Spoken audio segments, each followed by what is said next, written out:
शुरुआती दृश्य में मिलो स्टैनफील्ड नामक एक व्यक्ति को दिखाया गया है जो ऑटिज्म स्पेक्ट्रम डिसऑर्डर या ASD से पीड़ित है। वह न्यू जर्सी की एक सड़क पर खड़ा है और पास की फूलों की दुकान में एक महिला पर नजर रख रहा है। इसी बीच वह ऐसा करता हुआ भी दिखाई देता है।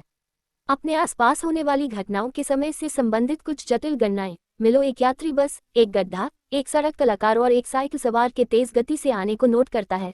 इन अवलोकनों के बाद वह सड़क पार करता है और रणनीतिक रूप से एक मेलबॉक्स के शीर्ष पर एक पेन रखता है। उसकी योजनाबद्ध श्रृंखला प्रतिक्रिया के तुरंत बाद गड्ढे के बगल में एक टैक्सी गड्ढे के ऊपर से गुजरती है और पानी के छींटे पेन पर गिरती है, जिससे वह जमीन पर गिर जाता है। इससे सड़क कलाकार का ध्यान आकर्षित होता है, जो फिर पेन लेने के लिए आगे बढ़ता है। उसी क्षण तेज रफ्तार साइकिल चालक कलाकार से टकरा जाता है, जिसके परिणामस्वरूप वह मेलबॉक्स से टकरा जाता है और पास के फ्रूट स्टैंड पर गिर जाता है, जिससे सड़क पर अफरा तफरी मच जाती है, जिससे बस चालक सहित सभी का ध्यान भटक जाता है, जिसके परिणामस्वरूप उसे ट्रैफिक लाइट के लाल होने का पता नहीं चलता है और सड़क पार कर रही उसी महिला को टक्कर मारता है, जिससे उसकी मौके पर ही मौत हो जाती है। और लोग कहते हैं कि गणित खतरनाक नहीं है। मिलो ये पुष्टि करने के बाद घटनास्थल से चला जाता है कि उसकी योजना सुचारू रूप से चल रही है। फिर वह FBI के विशेष एजेंट ओलिविया डनहम के पास जाता है। वह द फ्रेंच के लिए काम करती है। असाधारण घटनाओं में विशेषज्ञता रखने वाली होमलैंड सिक्योरिटी की डिवीजन ओलिविया सिर में चोट लगने के कारण लंबे अंतराल के बाद काम पर वापस लौट रही है। जैसे ही वह FR मुख्यालय में प्रवेश करती है, उसका स्वागत उसके एक साथी अधिकारी चार्ली द्वारा किया जाता है, जो टीम का पर्यवेक्षक है।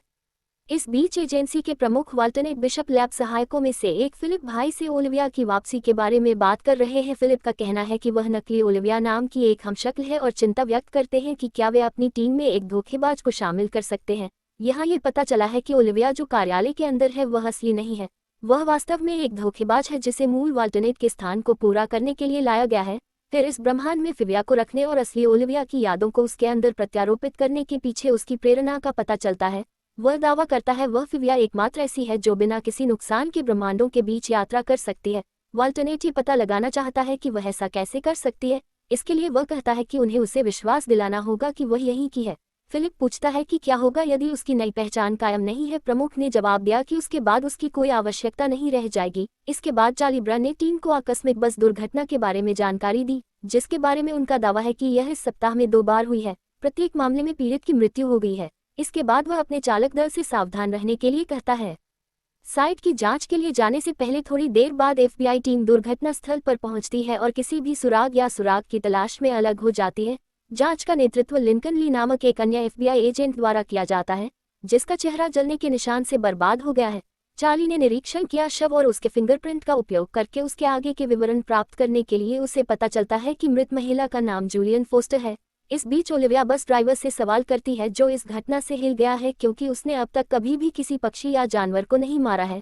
साथ ही एजेंट ही पर्यावरणीय कारकों के किसी भी संकेत के लिए परीक्षण किया गया, लेकिन कुछ भी नहीं मिला। हालांकि उसे घटनास्थल पर वही बॉल पॉइंट पेन मिला। चश्मदीदों से पूछताछ करने के बाद ओलिविया एजेंट ही के पास पहुंची और उसे बताया कि स्थानीय कलाकार पेन उठाने के लिए नीचे झुका था।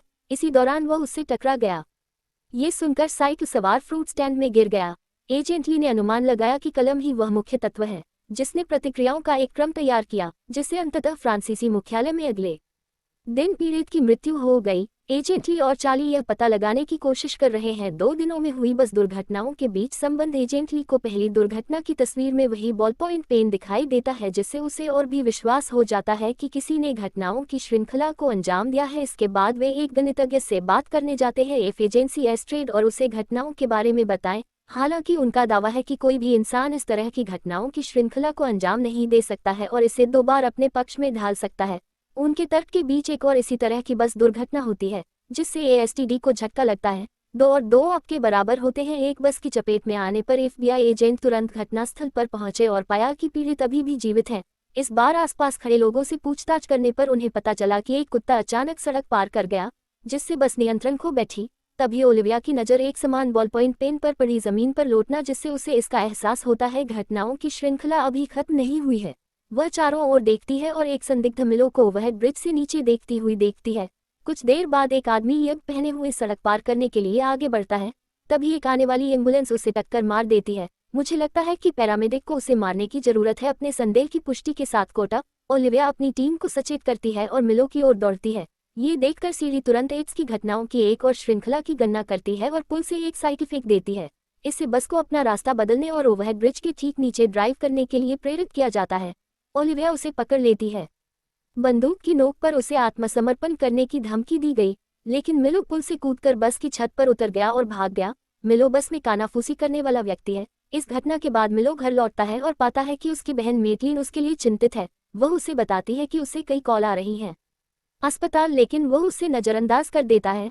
फिर वह उसे ये दावा करते हुए आत्मसमर्पण करने के लिए मनाने की कोशिश करती है कि वह बहुत दूर जा चुका है। हालांकि मिलो को उसके कार्यों का अनुमान है और वह प्रभावी ढंग से उसे चुप कराती हुई अपनी सजा पूरी करती है। इसके कुछ समय बाद ही मेटलिन उसे एक छोटा सा प्लास्टिक का घोड़ा खिलौना दिखाती है, जो उनकी मां की ओर से एक अनुस्मारक है। उसे बेचैनी महसूस होती है और वह ये कहते हुए चला जाता है कि अब यह अप्रासंगिक है। दूसरी ओर एजेंट ले को बंद चैम्बर में प्रवेश करने से पहले उसकी नियमित त्वचा जांच के लिए अस्पताल ले जाया जाता है। वह ओलिविया से उसके निर्देशों का पालन करते हुए 3 पीड़ितों के बीच समानताएं खोजने पर ध्यान केंद्रित करने के लिए कहता है। ओलिविया वापस मुख्यालय लौटती है और दुर्घटनाओं के गवाहों से बात करना शुरू करती है।